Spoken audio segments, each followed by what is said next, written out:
गुरुर्ब्रह्मा गुरुर्विष्णु गुरुर्देवो माहेश्वर गुरुर्साक्षात् परं ब्रह्म तस्मै श्री गुरवे नमः। ध्यानमूलं गुरुमूर्ति पूजामूलं गुरुपदं ज्ञानमूलं गुरुवाक्य मोक्षमूलं गुरुकृपा। ओम नमो भगवते वासुदेवाय। श्री हरि संक्षिप्त महाभारत प्रथम खंड वन पर्व। अभी तक हमने जाना पांडव जुए में हार कर वनवास के लिए जाते हैं और शौनक आदि ऋषियों से उनके वार्तालाप होता है। आज हम जानेंगे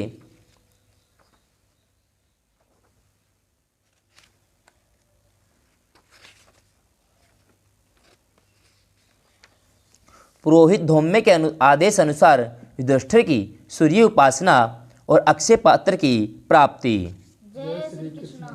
वैशंपायन जी कहते हैं, जनमेजय शौनक आदि का यह उपदेश सुनकर धर्मराज युधिष्ठिर अपने पुरोहित धौम्य के पास आए और अपने भाइयों के सामने ही उनसे कहने लगे, भगवान वेदों के बड़े बड़े पारदर्शी ब्राह्मण मेरे साथ साथ वन में चल रहे हैं। उनके पालन पोषण की मुझ में सामर्थ्य नहीं है, इससे मैं बहुत दुखी हूँ। न तो मैं उनका पालन पोषण ही कर सकता हूँ, न उन्हें छोड़ ही सकता हूँ। ऐसी परिस्थिति में मुझे क्या करना चाहिए, आप कृपया करके मुझे बतलाइए। धर्मराज युधिष्ठिर का प्रश्न सुनकर पुरोहित धौम्य ने योग दृष्टि से कुछ समय तक इस विषय पर विचार किया। तदनंतर धर्मराज को संबोधन करके कहा, धर्मराज, सृष्टि के प्रारंभ में जब सभी प्राणी भूख से व्याकुल हो रहे थे, तब भगवान सूर्य ने दया करके पिता के समान अपने किरण करों से पृथ्वी का रस खींचा और फिर दक्षिणायन के समय उसमें प्रवेश किया। इस प्रकार जब उन्होंने क्षेत्र तैयार कर दिया, तब चंद्रमा ने उसमें औषधियों का बीज डाला और उसी के फल स्वरूप अन्न की उत्पत्ति हुई। उसी अन्न से प्राणियों ने अपनी भूख मिटाई। धर्मराज, कहने का तात्पर्य यह है कि सूर्य की कृपा से अन्न उत्पन्न होता है। सूर्य ही समस्त प्राणियों की रक्षा करते हैं, वही सबके पिता हैं। इसलिए तुम भगवान सूर्य की शरण ग्रहण करो और उनके कृपा प्रसाद से ब्राह्मणों का पोषण करो। पुरोहित धौम्य ने धर्मराज को सूर्य की आराधना पद्धति बतलाते हुए कहा, मैं तुम्हें सूर्य के 108 नाम बतलाता हूँ, सावधान होकर श्रवण करो। सूर्य, अर्यमा, भग, त्वष्टा, पूषा, अर्क, स्विता, रवि, गभस्तिमान, अज, काल, मृत्यु, धाता, प्रभाकर, पृथ्वी, जल, तेज, वायु, आकाश स्वरूप, सोम, बृहस्पति, शुक्र, बुध, मंगल, इंद्र, विवस्वान, दीप्तांशु, सूचि, शौरी, शनैश्चर, ब्रह्मा, विष्णु, रुद्र, स्कंद, यम, वैद्युत अग्नि, जाठर अग्नि, ऐंधन अग्नि, तेजस्पति, धर्मध्वज, वेदकर्ता, वेदांग, वेदवाहन, सत्य, त्रेता, द्वापर, कली, कला, काष्ठा, मुहूर्त, शपा, याम, क्षण, समस्त कर, अस्वस्थ, कालचक्र, विभावसु, शाश्वत पुरुष, योगी, व्यक्त, अव्यक्त, सनातन, कालाध्यक्ष, प्रजाध्यक्ष, विश्वकर्मा, तमोनुद, वरुण सागर, अंश, जिमुत, जीवन, अरिहा, भूताश्रय, भूतपति, सर्वलोक नमस्कृत, सृष्टा, स्वंतकवाही, सर्वादि ऐलोलुप, अनंत, कपिल, भानु, कामद, सर्वतोमुख, सय, विशाल, वरद, सर्वधातु निषेचिता, मन, सुपर्ण, भूत आदि, शीघ्रग, प्राणधारक, धन्वंतरी, धूमकेतु, आदिदेव, अदिति पुत्र, द्वादशात्मा, अरविंदाक्ष, माता पिता पितामह स्वरूप, सौरग द्वार, प्रजा द्वार, मोक्ष द्वार, त्रिविष्टप, देहकर्ता, प्रशांत आत्मा, विश्व आत्मा, विश्वस्तोमुख, चराचर आत्मा, सूक्ष्मात्मा, मैत्रेय और करुणवंदिता। हे धर्मराज, अमित तेजस्वी एवं कीर्तन करने योग्य भगवान सूर्य के ये 108 नाम हैं। समय ब्रह्मा जी ने इनका वर्णन किया है। इन नामों का उच्चारण करके भगवान सूर्य को इस प्रकार नमस्कार करना चाहिए। समस्त देवता, पितर और यक्ष जिनकी सेवा करते हैं, असुर, राक्षस और सिद्ध जिनकी वंदना करते हैं, तपाए हुए सोने और अग्नि के समान जिनकी कांति है, उन भगवान भास्कर को मैं अपने हित के लिए प्रणाम करता हूँ। जय श्री कृष्ण।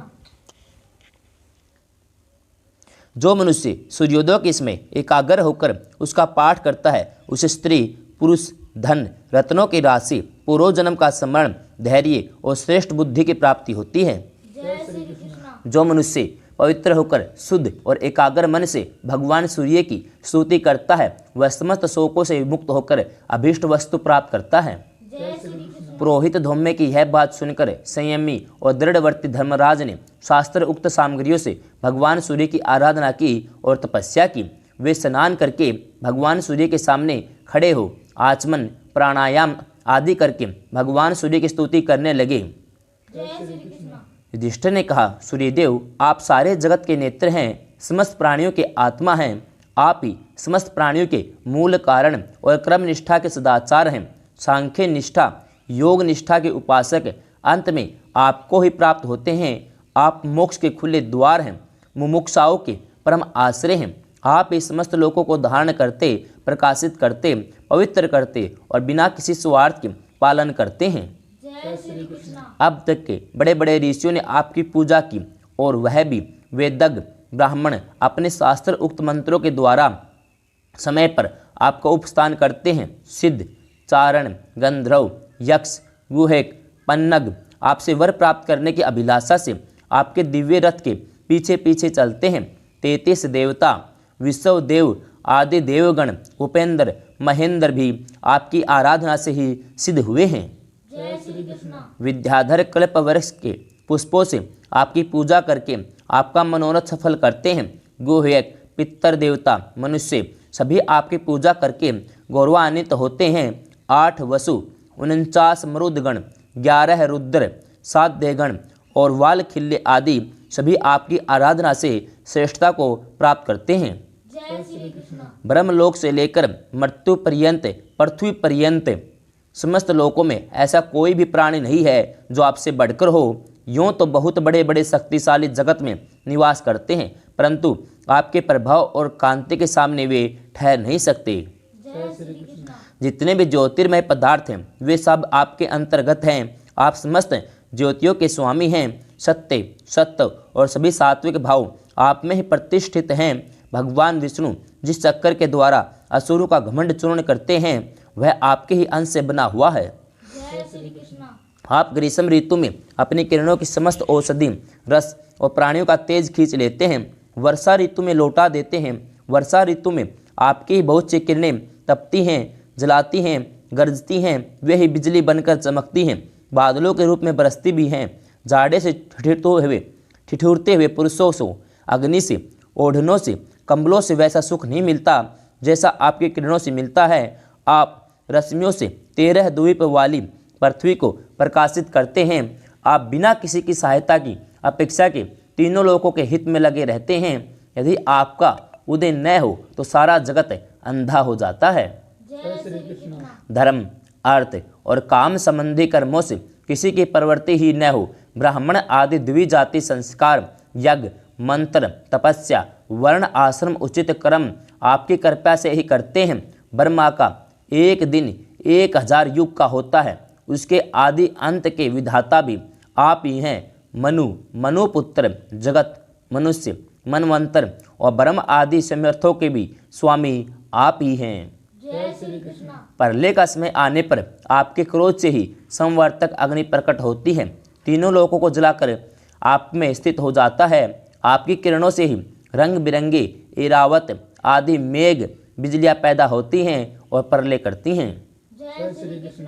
आप ही 12 रूप बनाकर 12 आदित्यों के नाम से प्रसिद्ध हैं। प्रलय के समय सारे समुद्र का जल आप अपनी किरणों से सुखा लेते हैं। इंद्र, विष्णु, रुद्र, प्रजापति, अग्नि, सूक्ष्म मन, प्रभु, शाश्वत, ब्रह्म आदि आपके ही नाम हैं। आप ही हंस, सविता, भानु, अंशुमाली, वृक्षाकपि, विवस्वान, मिहिर, पूषा, मित्र का धर्म हैं। आप ही सहस्र रश्मि, आदित्य, तपन, गोपति, मार्तंड, अर्क, रवि, सूर्य, शरणे एवं समय दिनकर हैं। जय श्री कृष्ण। आप ही दिवाकर, स्पत, सती, धामकेशी, विरोचन, आशुगामी, तमोघन, हरितासव कहलाते हैं। जो सप्तमी अथवा षष्ठी के दिन प्रसन्नता और भक्ति से आपकी पूजा करता है और अहंकार नहीं करता, उसे लक्ष्मी की प्राप्ति होती है। जय श्री कृष्ण। जो अनन्य चित्त से आपकी पूजा और नमस्कार करते हैं, उन्हें आदि, व्याधि और आपत्तियां नहीं सताती। आपके भक्त समस्त रोगों से रहित, पापों से मुक्त, सुखी और चिरंजीवी होते हैं। हे अन्नपते, मैं श्रद्धापूर्वक सबको अन्न देना और सबका आतिथ्य करना चाहता हूँ। मुझे अन्न की कामना है, आप कृपया करके मेरी अभिलाषा पूर्ण कीजिए। जय श्री कृष्ण। आपके चरणों में रहने वाले माठर, अरुण, दंड आदि उन अनुचरों को मैं प्रणाम करता हूँ जो वज्र, बिजली आदि के प्रवर्तक हैं। शुभा, मैत्री आदि अन्य भूत माताओं को भी मैं प्रणाम करता हूँ, वे मुझ शरणागत की रक्षा करें। जय श्री कृष्ण।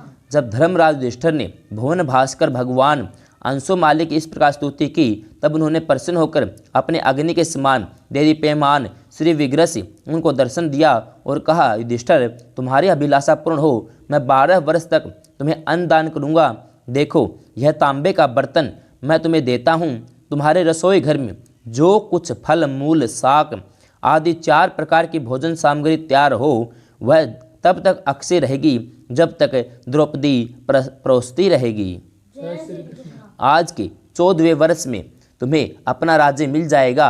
इतना कहकर भगवान सूर्य अंतर्ध्यान हो गए। जय श्री कृष्ण। जो पुरुष संयम और एकाग्रता के साथ किसी अभिलाषा से इस स्तोत्र का पाठ करता है, भगवान सूर्य उसकी इच्छा पूर्ण करते हैं। जो बार बार इसका धारण और श्रवण करता है, उसे उसकी अभिलाषा के अनुसार पुत्र, धन, विद्या आदि की प्राप्ति होती है। स्त्री पुरुष कोई भी दोनों में इसका पाठ करे तो घोर से घोर संकट भी छूट जाता है। जय श्री कृष्ण। यह स्तुति ब्रह्मा से इंद्र को, इंद्र से नारद को, नारद से धौम्य को और धौम्य से युधिष्ठिर को प्राप्त हुई है। जय श्री कृष्ण। इससे युधिष्ठिर की सारी अभिलाषाएं पूर्ण हो गई। इस स्तोत्र के पाठ से संग्राम में विजय और धन की प्राप्ति होती है, सारे पाप छूट जाते हैं और अंत में सूर्यलोक की प्राप्ति होती है। जय श्री कृष्ण। जनमेजय, इस प्रकार धर्मराज युधिष्ठिर ने भगवान सूर्य से वर प्राप्त किया। तंत्र जल से बाहर निकलकर पुरोहित धौम्य के चरण पकड़ लिए और भाइयों का आलिंगन किया। तंत्र वह पात्र द्रौपदी को दे दिया। रसोई तैयार हुई। थोड़ा सा पकाया हुआ अन्न भी उस पात्र के प्रभाव से बढ़ जाता और अक्षय हो जाता। जय श्री कृष्ण। उसी से धर्मराज युधिष्ठिर ब्राह्मणों को भोजन कराने लगे। धर्मराज युधिष्ठिर ब्राह्मणों के भोजन के पश्चात भाइयों को खिलाकर तब यज्ञ से बचे हुए अमृत के समान अन्न का भोजन करते। युधिष्ठिर के बाद द्रौपदी भोजन करती, तब उस पात्र का अन्न समाप्त हो जाता। जय श्री कृष्ण। इस प्रकार युधिष्ठिर भगवान सूर्य के अक्षय पात्र से प्राप्त करके ब्राह्मणों की अभिलाषा पूर्ण करने लगे। पर्वों पर यज्ञ होने लगे। कुछ दिनों बाद उन्होंने सबके साथ काम्यक वन की यात्रा की। जय श्री कृष्ण।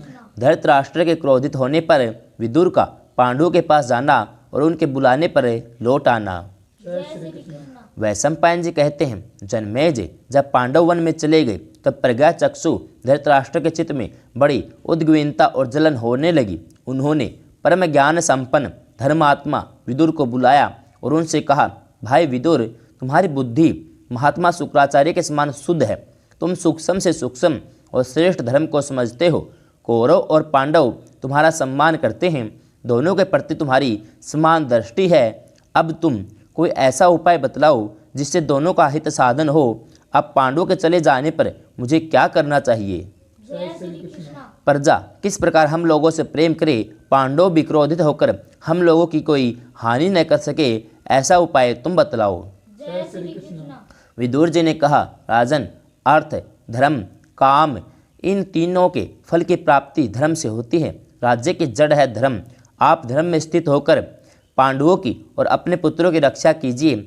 आपके पुत्रों ने शकुनी की सलाह से भरी हुई सभा में तिरस्कार, धर्म का तिरस्कार किया है, क्योंकि सत्यसंध युधिष्ठिर को कपट धूत से हराकर उनका सर्व छीन लिया। यह बड़ा अधर्म हुआ है। जय श्री कृष्ण। इसके निवारण का मेरी दृष्टि से एक ही उपाय है।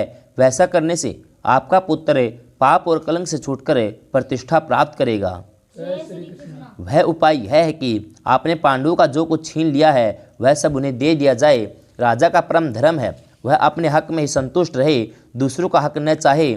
जो उपाय मैंने बतलाया है उसे आपका लांछन छूट जाएगा, भाई भाई में फूट नहीं पड़ेगी और अधर्म भी नहीं होगा। जय श्री कृष्ण।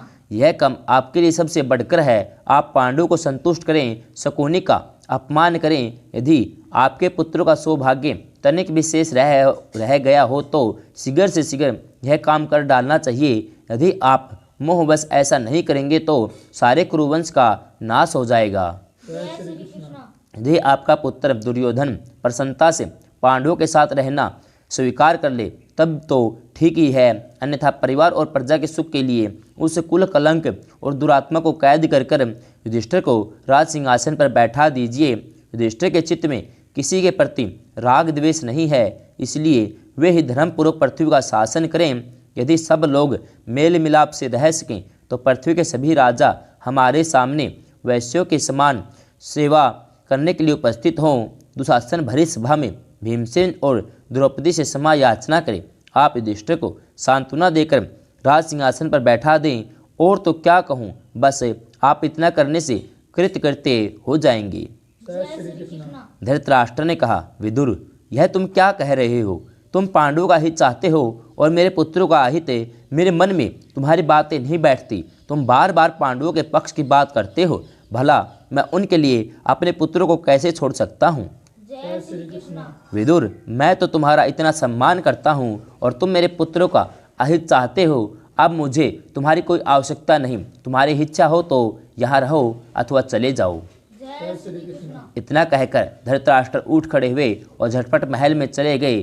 धृतराष्ट्र की यह दशा देखकर विदुर ने कहा, अब कौरव कुल का नाश अवश्यम भावी है। ऐसा कहकर उन्होंने पांडवों से मिलने के लिए यात्रा कर दी। जय श्री कृष्ण। यूँ तो विदुर के चित्त में सर्वदा ही पांडवों से मिलने की लालसा बनी रहती थी, परंतु आज धृतराष्ट्र के व्यवहार से उन्हें उसको पूरा करने का अवसर मिल गया और उन्होंने एक रथ पर सवार होकर काम्यक वन की यात्रा कर दी। जय श्री कृष्ण। उनके शीघ्रगामी घोड़ों ने थोड़े ही समय में उन्हें वहां पहुंचा दिया। उसमें धर्मात्मा युधिष्ठिर ब्राह्मणों, भाइयों और द्रौपदी के साथ बैठे हुए थे। जय श्री कृष्ण। उन्होंने देखा और दूर से पहचान लिया कि विदुर जी बड़ी शीघ्रता के साथ हमारे पास आ रहे हैं। युधिष्ठिर जी ने भीमसेन से कहा, भाई पता नहीं इस बार विदुर जी यहाँ आकर हम लोगों से क्या कहेंगे। तंत्रधर पांडवों ने उठकर विदुर जी की अगवानी की, स्वागत सत्कार किया। विदुर जी भी यथायोग्य सबसे मिले। विश्राम के अनंतर पांडवों ने उनके पधारने का कारण पूछा। जय श्री कृष्ण। तब उन्होंने धृतराष्ट्र के व्यवहार का वर्णन किया। कुशल प्रश्न समाप्त हो जाने के पश्चात विदुर जी ने कहा, धर्मराज मैं आपसे बड़े काम की बात कहता हूँ। जो मनुष्य स्त्रियों के दुख देने पर विस्मा कर देता है और अपनी उन्नति का अवसर देखता रहता है, साथ ही अपनी शक्ति और सहायकों का संग्रह करता है, वह पृथ्वी का राजा होता है। जय श्री कृष्ण। जो अपने भाइयों को अलग नहीं कर देता, मिलाकर अपने साथ रखता है, उसके ऊपर कभी विपत्ति आ जाए तो सब लोग मिलजुल कर उसको सहन करते हैं और प्रतिकार भी करते हैं। जय श्री कृष्ण। इसलिए भाइयों को अलग नहीं करना चाहिए। भाइयों के साथ सच्ची और महत्वपूर्ण बात ही करनी चाहिए और ऐसा व्यवहार करना चाहिए जिससे किसी को कुछ शंका न हो। जो समय खाए वह अपने भाइयों को भी साथ बैठाकर खिलावे। अपने आराम के पहले उनके आराम की व्यवस्था कर दे। जो ऐसा करता है उसी का भला होता है। जय श्री कृष्ण। युधिष्ठिर ने कहा, चाचा जी मैं बड़ी सावधानी के साथ आपके उपदेश के अनुसार काम करूंगा और भी आप हम लोगों की अवस्था और समय के उपयुक्त जो कुछ ठीक समझते हैं बतलावे। हम लोग आपकी आज्ञा का पालन करेंगे। जय श्री कृष्ण। जनमेजय इधर जब विदुर जी ने हस्तिनापुर से पांडवों के पास काम्यक वन में चले गए तब राजा धृतराष्ट्र को अपनी भूल पर बड़ा पश्चाताप हुआ। वे विदुर का प्रभाव, नीति, संधि विग्रह आदि की कुशलता का स्मरण करने लगे और सोचने लगे कि अब तो पांडवों की बन गई, उन्हीं की बढ़ती होगी। धृतराष्ट्र व्याकुल हो गए। भरी सभा में राजाओं के सामने ही मूर्छित होकर गिर पड़े। जय श्री कृष्ण। जब होश हुआ तब उन्होंने उठकर संजय से कहा, संजय मेरा प्यारा भाई विदुर मेरा परम हितैषी और धर्म की साक्षात मूर्ति है। उसके बिना मेरा कलेजा फट रहा है। मैंने ही क्रोधवश होकर अपने निपराध भाई को निकाल दिया है। तुम जल्दी जाकर उसे लिवा लाओ। जय श्री कृष्ण। विदुर के बिना मैं नहीं जी सकता। मेरे प्राणों की रक्षा करो। धर्मराज की आज्ञा स्वीकार करके संजय ने काम्यक वन की यात्रा की। काम्यक वन में पहुंचकर संजय ने देखा कि धर्मराज युधिष्ठिर मृगछाला ओढ़े अपने भाइयों और विदुर के एक साथ हजारों ब्राह्मणों के बीच बैठे हुए हैं। जय श्री कृष्ण। संजय ने प्रणाम किया और पांडवों ने उनका यथायोग्य सत्कार, विश्राम और कुशल मंगल के पश्चात संजय ने अपने आने का कारण बतलाते हुए कहा, विदुर जी, राजा धृतराष्ट्र आपको याद कर रहे हैं। आप हस्तिनापुर में चलकर उन्हें दर्शन दीजिए, उनके प्राणों की रक्षा कीजिए। जय श्री कृष्ण। विदुर जी ने संजय के कथनानुसार पांडवों से अनुमति ली और फिर हस्तिनापुर लौट आए। विदुर से मिलकर धृतराष्ट्र को बड़ी प्रसन्नता हुई। जय श्री कृष्ण। उन्होंने कहा, मेरे प्यारे भाई, तुम्हारा कोई अपराध नहीं है। यह बड़े सौभाग्य की बात है कि तुम सकुशल लौट आए। तुम्हें वहाँ मेरी याद तो आती होगी न। तुम्हारे जाने के बाद मुझे नींद नहीं आई। मैं जागृत अवस्था में भी अपने शरीर को श्रेयहीन देखता था। मैंने तुमसे जो कुछ अनुचित कहा उसके लिए मुझे क्षमा कर दो। जय श्री कृष्ण। विदुर जी ने कहा, राजन, आप मेरे पूजनीय और बड़े हैं। मैंने तो आपकी बातों पर कुछ ध्यान नहीं दिया था। अब भला उसमें क्षमा करना क्या है। आपके दर्शन के लिए ही मैं यहाँ आया हूँ। मेरे लिए पांडव और आपके पुत्र एक से हैं, फिर भी पांडव को असहाय देखकर मेरे मन में स्वभाव से ही उनकी सहायता करने की बात आ जाती है। मेरे चित्त में आपके पुत्रों के प्रति कोई द्वेष भाव नहीं है। इस प्रकार दोनों एक दूसरे को प्रसन्न करके सुख रहने लगे। जय श्री कृष्ण। जय श्री कृष्ण।